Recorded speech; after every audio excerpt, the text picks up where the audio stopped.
Whatever appears in one's eyes, whatever appears in one's ears, whatever appears to one's senses, on the skin, at the skin, whatever appears in one's emotions or mind, to know for sure, to habituate oneself to the reality, the certainty that what you're seeing, what you're encountering through any one or all of those avenues is you, and to greet it, to say, how are you? And to also from time to time ask yourself the question, how are you? Are you loving you? Because this is you. Who you are discovering is you. Now it gets really difficult, and this will only be for those who want the path of greatest risk and greatest reward. And that is especially when the senses encounter something unpleasant on the skin, something unpleasant in the eyes, something unpleasant in the ears. How about something unpleasant to the heart and the mind in the form of antagonism, enemy? Well, this is no different. This is you. So then ask yourself, do you love yourself? Because self-love does not mean pushing away enemies and grabbing your friends and holding them close. Self-love means loving the entirety of the infinite encounters equally. Impossible, right? Actually, it's impossible. And yet, for the ones who really want it, there's nothing better. And the impossibility is no deterrent at all, because you know what the truth is. And you know that anything that appears to, seems to separate you from the truth, that you are, as some great spiritual traditions say, the great equanimity you seek. You are the great equanimity you practice to help all beings encounter and realize. You are that. So this is also so closely related to the aspiration and the difficulty of maintaining meditation before you start meditation, maintaining meditation during your meditation, and maintaining meditation after you are finished meditating, so that it becomes a practice of being the continuity of awareness, not only the fragmentation of awareness.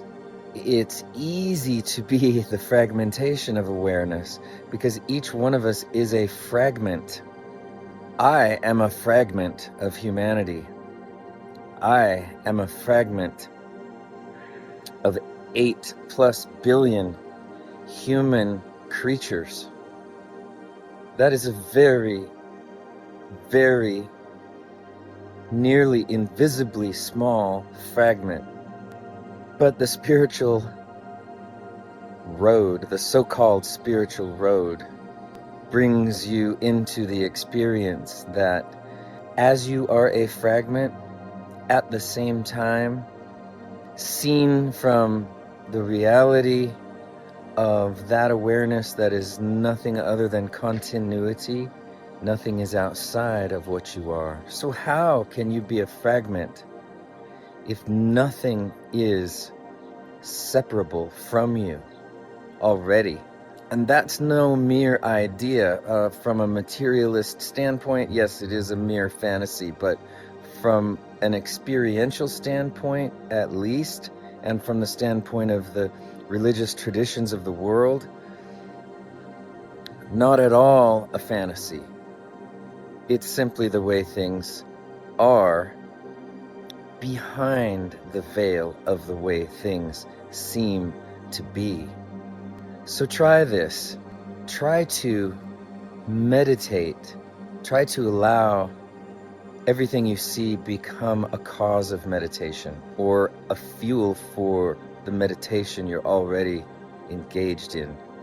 And everything you feel, and everything that comes into your emotions, and everything you smell, taste, and see and hear, all of this becomes more fuel for the fire of your meditation, so that before you are meditating, you are meditating. During your meditation, let's say your meditation is almost a break from your meditation. And then after you're finished meditating, you're meditating again.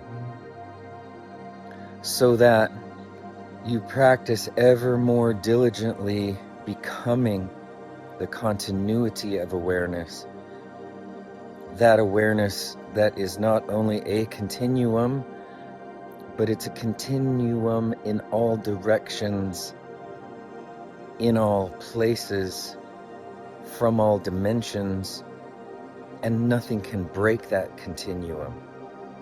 So it's a continuum that occupies any dimension, linear time, circular time, all space, all dimensions are of this continuum. And this continuum is the only nameless thing that is not a thing, that is common to all. And release into it. And then, as so many excellent masters have said, don't pull anything towards you. Don't push anything away. Don't pull anything towards you. Don't push anything away. Don't pull anything towards you. Don't push anything away.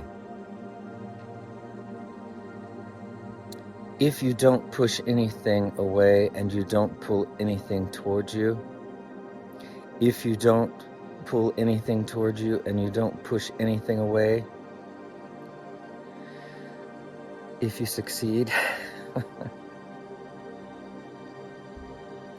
then you are the middle way.